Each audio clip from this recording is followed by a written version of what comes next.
Banyak kesan yang mendalam dalam kehidupan saya sebagai murid, dalam pernikahan dan juga dalam jemaat. Baik waktu masih bersama dengan jemaat Bekasi maupun saat berada di Cikarang.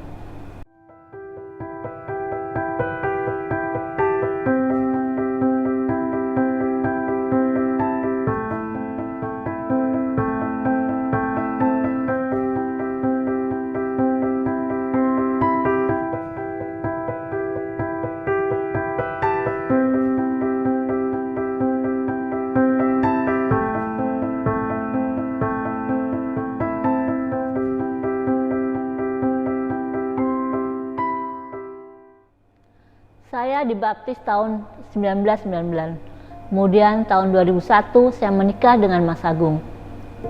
Saya mengenal Mas Agung sejak kami masih sama-sama dalam ministry single Bekasi.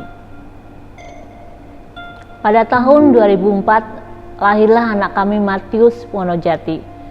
Sungguh suatu sukacita besar bagi kami berdua, karena Tuhan menganugerahkan seorang anak dalam pernikahan kami.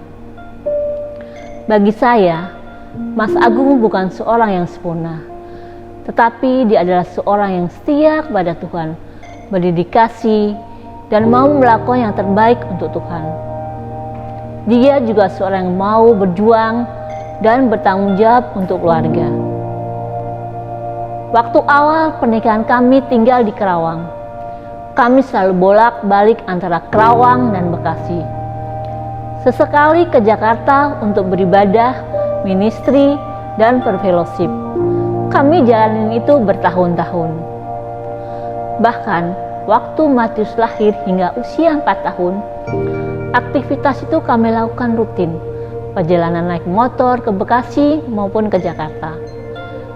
Sampai suatu hari, Matius didiagnosa mengalami flek paru-paru karena terlalu sering perjalanan jauh dengan motor bersama kami.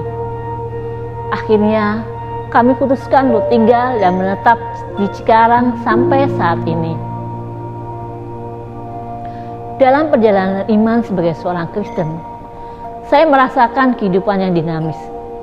Ada waktu saya merasa lelah dan ingin menyerah, tetapi ada juga kesadaran diri untuk terus berjuang dalam iman, menjadi seorang murid yang benar, tidak hanya fokus pada masalah atau persoalan diri sendiri.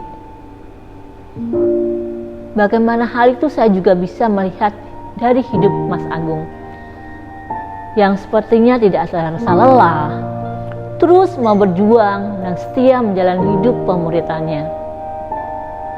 Mas Agung sangat terlibat dan mau berusaha memberikan yang terbaik dalam pelayanan. Terkadang kami harus bangun lebih awal dan pulang larut malam untuk itu semua. Saya sempat merasa sedih dan kecewa waktu Mas Agung meninggal tahun lalu. Hati saya sedih. Hati kecil saya berharap dia masih bisa kembali sehat dan mendampingi Matius sampai usia lanjut. Tapi kenyataannya Tuhan justru memanggilnya lebih cepat. Saya merasa kehilangan pegangan, teman berbagi dalam kehidupan.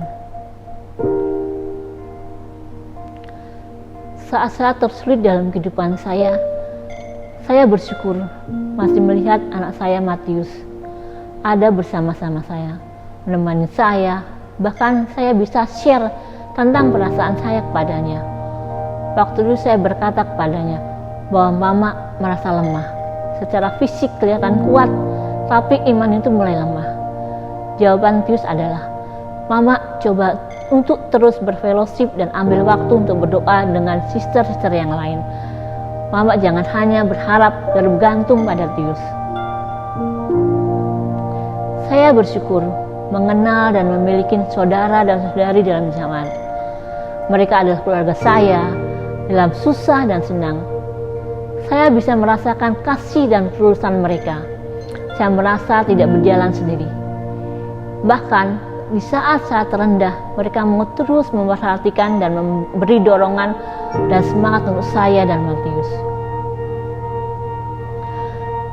Rasa syukur saya terbesar saya menyaksikan anak saya menjadi murid pada tahun 2020. Pada saat itu, Mas Agung masih bisa melihat anaknya dibaptis.